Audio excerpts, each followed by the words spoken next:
Hello, I'm Angelica Miguel and this is my video report for activity number 3. The vectors and matrices, coordinate systems, and 3D math operations. First is the vectors and matrices. Vectors, they are like arrows with both size and directions used for positions, movement, and forces in games. So vectors is in mathematics and computer graphics, a vector is a quantity that has both magnitude and direction in a game development. Vectors are commonly used to represent positions, directions, velocities, and force. They can be represented as array of number, the x and y, z for 3D vectors, and are used in various operations such as addition, subtraction, normalization, dot product, and cross product. So, vectors example in a 3D game, vector 2, 1, negative 1 might represent the position of a game object in 3D space. And then next is the matrices. They they are grids of numbers used for moving, rotating, and resizing things in a games. So matrices, a matrix is a rectangular array of number arranged in row and columns. In a computer graphics and game development, matrices are used to perform transformations such as translation, rotating, scaling, and projection. They are also used for representing coordinate system, transforming vectors between coordinate space, and applying transformation to geometric object. So, here the example, a 4 by 4 matrix might represent a transformation that includes translation, rotating, and scaling operation combined, allowing you to move, rotate, and resize an object in 3D space. So, then next is the coordinate system. Coordinate system is 2D, like a graph paper with X and Y axis used for 2D games. So, and 3D adds a third axis, Z for depth, used for 3D games, and homogeneous adds another coordinate, W, for efficient calculation. So, the Cartesian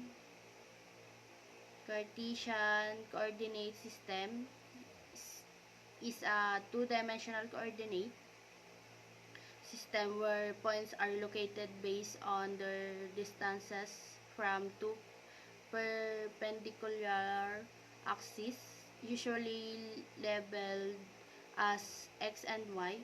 This system is commonly used in 2D game development for positioning object on a plane. Then the 3D coordinate system in 3D game development, a three-dimensional Cartesian coordinate system is used with an additional axis usually labeled as Z, perpendicular to the x and y axis. Point in 3D space are presented using three coordinates x, y, and z, allowing for positioning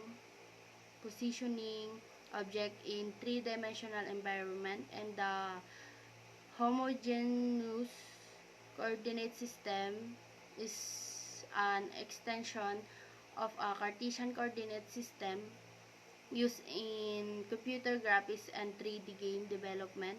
It introduces an additional coordinate, W, to represent point in a space, allowing for efficient representing of transformation and perspective projection.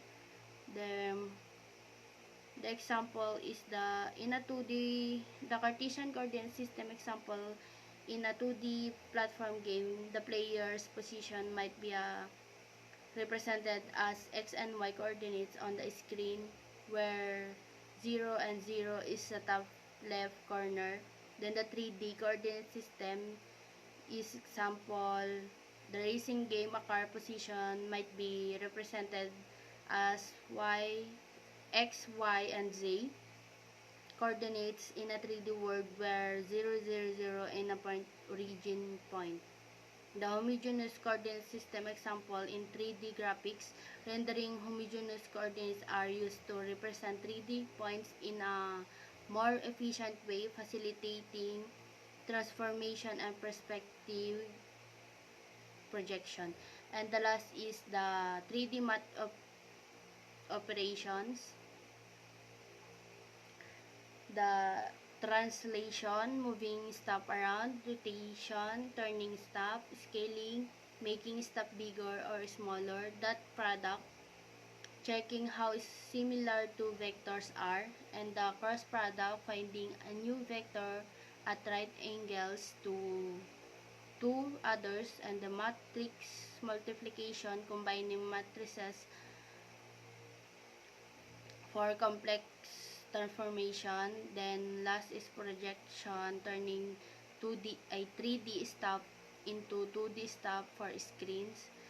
So 3D math operation is move translation for a moving an object from one position another by adding by subtraction values from its coordinates. Then the rotation, changing the orientation of an object around an axis or point. The scaling is adjusting the size of an object by multiplying its coordinates by scaling factors. And the dot product is a mathematical operation that calculates the cosine of the angle between two vectors, often used for determining the similarity or orthogonality of vectors. Then the cross product, a mathematical operation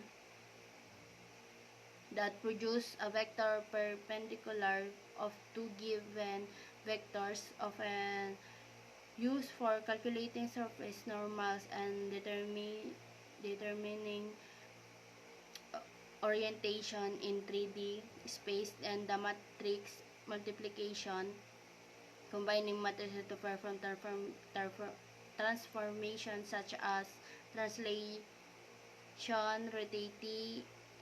rotation, and scaling. And the projection is transforming 3D coordinates into 2D coordinates for rendering on a screen, often used and perspective projection for creating realistic scenes. Then there is and this is my report for activity number 3. Thank you.